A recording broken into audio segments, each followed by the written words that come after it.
has issued a severe thunderstorm warning for southern Mecklenburg County in the Piedmont of North Carolina, Union County in the Piedmont of North Carolina, until 6:15 p.m. Eastern Daylight Time.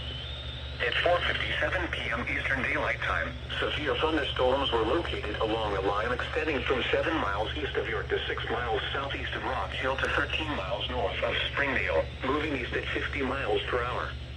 Hazard, 60 miles per hour wind gusts. Source, radar indicated. Impact, expects damage to trees and power lines. Locations impacted include Marshville, Trinity, Lake Park, Mid-Hill, South Charlotte, Steel Creek, Waxhaw, Mineral Springs, New Salem, and Henry Bridge. For your protection, move to an interior room on the lowest floor of a building. Please report damaging winds, hail, or flooding to the National Weather Service by calling toll-free 1-800-267-8101 or by posting on our Facebook page or tweet it using hashtag NWSGSP.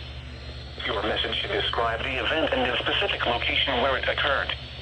Repeating, a severe thunderstorm warning has been issued until 6:15 p.m. Eastern Daylight Time for the following counties in North Carolina, Mecklenburg, and Union.